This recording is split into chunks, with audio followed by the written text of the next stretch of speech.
Oh, that hurt. Oh my I did biceps today. Ow. Ow!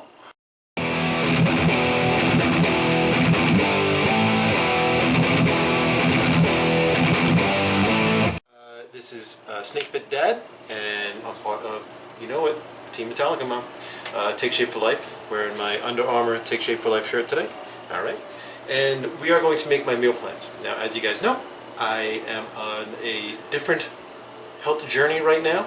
I've been weight training every morning, lifting heavy, lifting right, lifting careful, and then eating on a caloric positive so that I can hopefully grow a new body, which is what I'm working on right now. And I'm trying to do it slowly and steadily. I'm trying to make sure what I eat is nutritionally dense, and I'm taking in about 3,000 calories a day, give or take. And keeping the sugars down low, but really trying to make sure I've got healthy foods going into my body as best as I can. So here we go.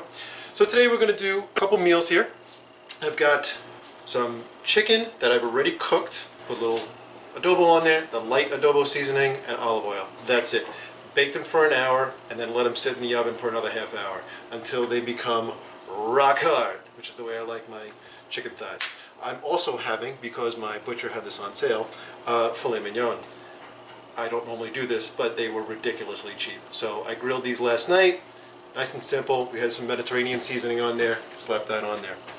So we're going to make a salad to complement the meats right now. All I've done beforehand is take a head of lettuce, or rather romaine lettuce, and chop that bad boy up.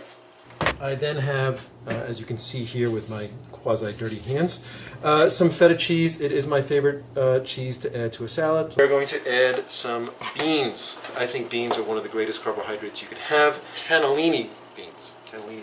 And in that one can was about 3.5 servings. My next bean of choice is something that I've never had before, and I cooked them up earlier today. These are called Mung Beans, and I did this to recipe. They are green. They have a texture of barley, and they're kind of snappy, kind of crunchy.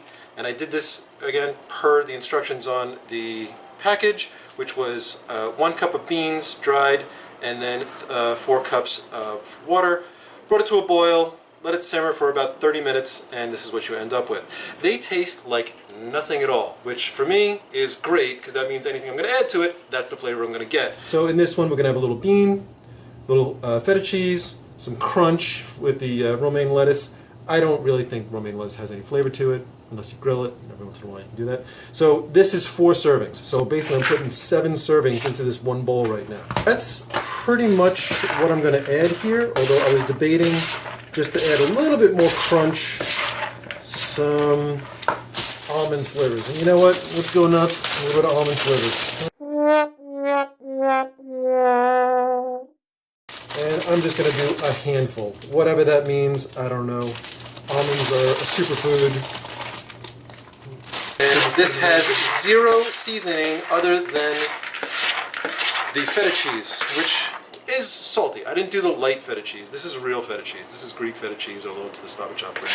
But this is good feta cheese. And if you don't use a lot of it, it brings good flavor. You know, a little salt that you need there.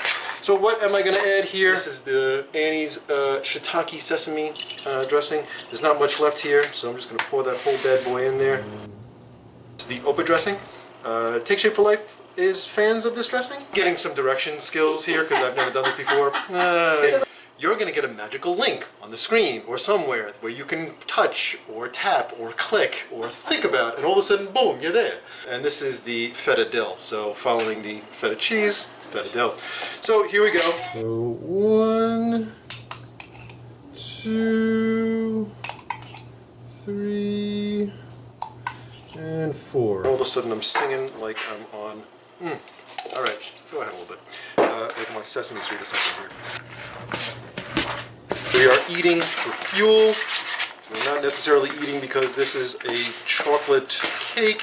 This is eating because we know this is good for me. I would recommend looking into the mung beans. If you can eat them, which I'm going to eat them, the counts are pretty awesome. There is quite a bit of protein inside of a mung bean, and I had no idea. So keeping it simple, Alright, so there's our salad, which we're going to put aside, and then our meats. So here I've already sectioned out 4 ounces of filet mignon. Again, this is not normal for me, but I'm pretty psyched about having some beef in my life, because I usually eat so much chicken, lately anyway. I've already measured these out. These are 4 ounces, so we're going to put those into a couple containers. And then I've also got my chicken here. Like I said, I have cooked beyond death. Nice and crispy. It's kind of like chicken jerky, but that's the way I like it. Cut that out. For this, I'm looking at maybe 6 ounces, what I'm looking for. So that's 2. That's going to be 4.6. And let's go for there. We're 5.6. 6.3. Close enough. Okay. Alright, so I'm going to do this for all the meats. I'm going to put 6 ounces of chicken in each one of the containers. I've already done the 4 ounces of beef because I want to have that a little bit less, since beef is not necessarily the greatest thing you can eat, but these cuts are pretty darn lean. I mean, there's hardly any fat on here. When the next time I come back, you'll see all the plates all nice and neat and geometrically perfect, because I have a little bit of OCD, and we'll just carry through on that. Okay, so the other thing I did is I had baked some sweet potato. So I had only 2 of them, and I cut them into the best 7ths that I could, and then put those in there. And then I also added in, recently I watched a video about the importance of Brazil nuts, and apparently a lot of bodybuilders are really into them. I'm not calling myself a bodybuilder, let's make that very clear. I don't really know where I'm going with this. I just like living, there's my son. I just like lifting heavy right now. I'm into it, it puts me into another place. It's a very simple task. It's basically pick this up, kind of simple stuff. I have a job that's pretty complex, lots of moving parts, blah blah blah. My boss and I joke, calling about all the bits and bobs that I handle, and it really is a lot of bits and bobs, and making sure that things are moving in a certain pattern, and a lot of gears and cogs and yada yada yada. So I'm sure everybody out there has jobs that are complex too. Mine happens to be very complex.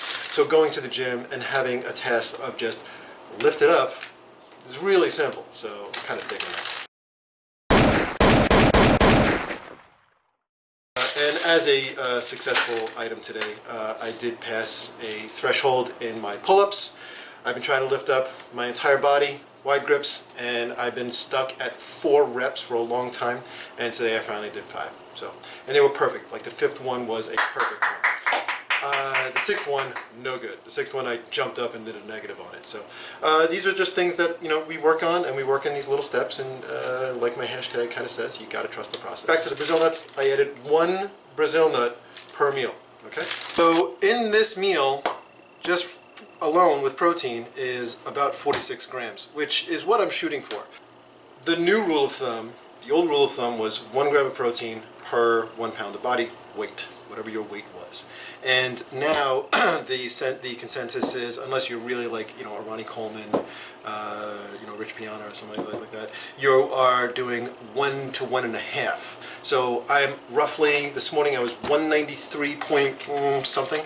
So I'm looking at somewhere just under 300 grams of protein, just under that to consume every single day. So that's quite a bit. And I'm working on it, and sometimes I don't hit the 200 mark because, you know, life interrupts life. So that is kind of the tough aspect of what we're trying to do. We're trying to like have this to lean on, to be consistent with, so that we can actually live our lives and do other things. It's the John Lennon thing, you know, life happens in between planning. So these are my meal plans. Life's going to happen all around this as much as it is. So that's as far as protein. As far as carbs, so here we have the mung beans. The mung beans, I remember one serving was 33 grams of carb, which is a lot, but 21 of those grams was fiber carbs, which was awesome. So you're going to be pooping, you know, an hour later, which is good. Got to keep that cold and clean. Hey. So 55 grams of carbohydrates, 46 grams of protein, and that comes out to actually a nice little that's a nice 100 grams. What's the IIFM? If it fits my IIFYM. IIFYM. If it fits my macros, or your macros, whichever. So there you have it, about 100 grams, and that's one meal, and I will eat that, and I will eat again 2 or so hours after I eat this. All right, so that's going to take care of the meals that I'm going to eat. In between all this, I need some real veggies. And on a whim, I picked up some dried vegetables. And we have had these guys, hopefully that's focus. These are green bean chips. They look real. This looks like a legitimate green bean, as opposed to Snap Pea Crisps. That's like calling over a cat.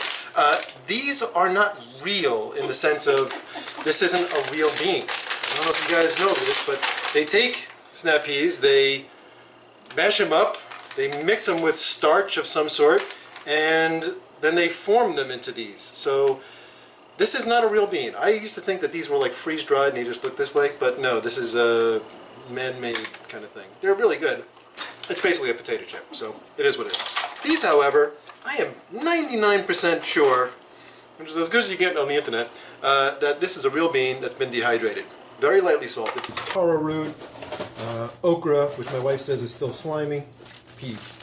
The peas, however, are quite salty, so what I did was I took them all and made little packets. So I will be taking these to work as my in-between snack.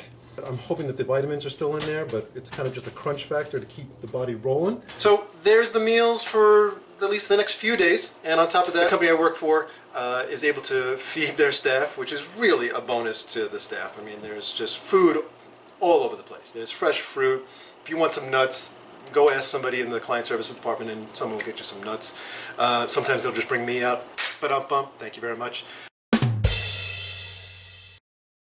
And that's about it. So here goes to another week of hard work, getting up at 5:15 in the morning, getting to the gym bench by 5:35, sweating until 6:30, getting my tushy here at 6:40, and then getting the kids dressed and fed and helping my wife with whatever she needs. Good rule of thumb, before you leave, every husband should try to do this. Get the dishes clean. Take out the garbage, or at least make sure it's clean and that's not too full. Get the kids fed, okay? And if you have a cat, try to do the cat litter. If you do those four things every morning, which I usually do like 3 out of the 4, you're in pretty darn good shape with the wife. Okay, all right, good luck. That's my husband tip of the day, whatever. All right, trust the process. Seriously, just trust the process. Bye-bye.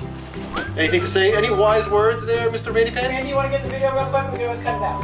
Always fool around. Always fool around. You know what? Always fool around. That's the new hashtag. Hashtag always fool Use your around. tablet. Might take you to a different site than what we're talking about with some food and some nutrition. But I guess what that does mean is always have fun.